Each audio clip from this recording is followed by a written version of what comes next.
In 2004, a 19-year-old college sophomore built a website in his dorm room, a site that within a few years would connect the world. Today, it influences the daily lives of over 3 billion people. But behind the likes, the shares, and the endless scroll lies a story filled with lawsuits, political battles, global controversy, and a vision so relentless, it rewrote the rules of the internet. This is the story of Mark Zuckerberg. And trust me, it's not just about Facebook. It's about ambition, resilience, and the price you pay when your dream becomes too big to fail. Let's rewind to where it all began. Mark Elliott Zuckerberg was born on May 14, 1984, in the quiet town of Dobbs Ferry, New York.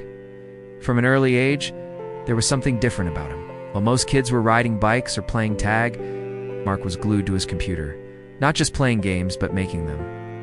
At age 12, he built a messaging program for his family that he called Zucknet. Think of it as a homemade Slack in the mid-90s. This wasn't just child's play. It was a glimpse into the mind of a future tech titan. In high school, Mark's coding skills reached new heights. He developed a music player called Synapse, an AI-based playlist generator that could learn your music taste. It was so impressive that tech giants like Microsoft and AOL came knocking, offering to buy it and hire the teenage prodigy.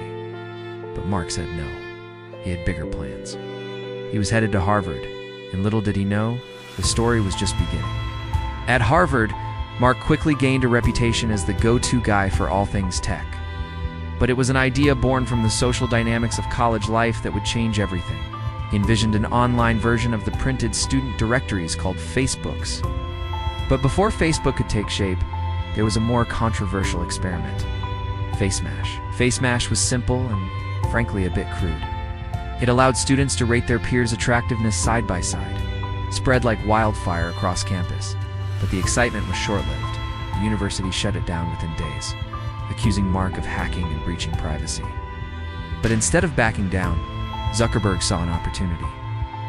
He had tapped into something primal, the human desire to connect and compare. In February 2004, Facebook launched. At first, it was exclusive to Harvard students, but word spread faster than a campus rumor.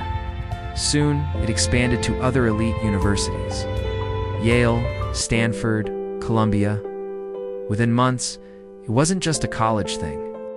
It was the thing.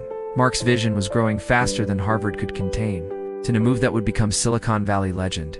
He had dropped out of college that year, moving to Palo Alto with his small team. They set up shop in a rented house, the now famous Facebook house. It wasn't glamorous, but it was the birthplace of a revolution. That summer, a pivotal moment arrived. Peter Thiel, co-founder of PayPal, saw the potential in this scrappy startup. He invested $500,000, the fuel Facebook needed to explode onto the global stage. The growth was exponential. By 2006, Facebook opened its doors to everyone over 13. By 2008, it had dethroned MySpace as the king of social media. And in 2012, Facebook made history with one of the biggest IPOs in tech history, raising a staggering $16 billion. But the bigger you get, the bigger your problems become. Even in the early days, Facebook was no stranger to controversy. The Winklevoss twins, Mark's classmates at Harvard, accused him of stealing their idea. It was the first of many legal battles, ending in a $65 million settlement. But it wouldn't be the last time Zuckerberg faced accusations of betrayal. Eduardo Severin, Mark's friend, roommate, and original co-founder, found himself pushed out of the company. The fallout was ugly, leading to another lawsuit and settlement. It was a harsh lesson in the cutthroat world of tech startups, where friendships often crumble under the weight of ambition. But these early struggles were just the warm-up. As Facebook's user base grew into the billions, so did the scrutiny. Privacy concerns began to surface. How much data was Facebook collecting? What were they doing with it? The answers would shake the world's trust in social media. In 2018, the Cambridge Analytica scandal broke. A political consulting firm had harvested data from millions of Facebook users without their consent, allegedly using it to influence elections. The backlash was global and immediate. Mark Zuckerberg, the Wunderkind CEO, found himself in the hot seat. Literally. He was summoned to testify before the US Congress and the European Parliament. The image of him sitting stiffly in that suit, facing a barrage of questions, became an internet meme overnight. But it was no laughing matter for Facebook or its users. The Cambridge Analytica scandal was a turning point, but it wasn't the end of Facebook's troubles. Far from it. The platform faced mounting accusations of spreading misinformation, fueling political division, and failing to control harmful content. Governments around the world started pushing back, introducing new regulations and slapping Facebook with billion-dollar fines. But here's the thing about Mark Zuckerberg. He doesn't stop. He reinvents. In the face of these challenges, Zuckerberg doubled down on expansion and innovation. In 2012, Facebook acquired Instagram for $1 billion. Critics said he overpaid for a simple photo-sharing app.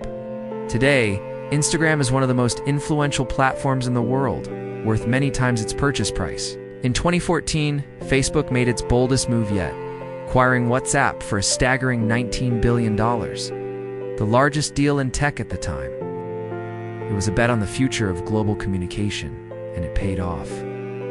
In the same year, they scooped up Oculus VR for $2 billion, signaling Zuckerberg's interest in virtual reality long before it became a buzzword. But perhaps the most dramatic reinvention came in 2021. Facebook became Meta, a name change that signaled a seismic shift in focus. Zuckerberg wasn't just looking to dominate social media. He was betting on the metaverse, a digital future where work, play, and socializing happen in immersive 3D worlds. Some call it visionary. Others say it's a desperate gamble to escape Facebook's tarnished image. Only time will tell if the metaverse is the next big thing or a billion-dollar misstep. So what can we learn from Mark Zuckerberg's roller coaster journey? First, vision trumps comfort. Zuckerberg walked away from the prestige of Harvard because his vision was bigger than any degree. He saw a future where the world would be connected in ways we couldn't imagine, and he was willing to bet everything on that vision. Second, learn from your mistakes, publicly. From the controversy of Face Mash to the global privacy scandals, Zuckerberg didn't hide. He faced the storm head-on, often stumbling, but always getting back up. It's a reminder that resilience isn't about avoiding failure. It's about how you respond to it. Third, with great innovation comes great responsibility. Facebook's story is a cautionary tale about the double-edged sword of rapid growth. A platform that connected the world also exposed its deepest divisions. It's a lesson for all innovators. Consider the long-term impact of your creations. Lastly, ambition is a double-edged sword. The higher you climb, the more the world watches for you to fall. Zuckerberg's relentless drive built an empire, but it also painted a target on his back. It's a reminder that success at the highest level comes with intense scrutiny and responsibility. Mark Zuckerberg's journey from a college dorm room to the helm of a global tech giant is more than just a success story. It's a complex narrative of innovation, controversy, and resilience. It shows us that the world's biggest changes often start small, with someone willing to take a risk on an idea that seems impossible. If your dreams don't scare you, they're probably not big enough. Zuckerberg's story, with all its highs and lows, embodies this principle. It's messy, it's controversial, and it's undeniably human.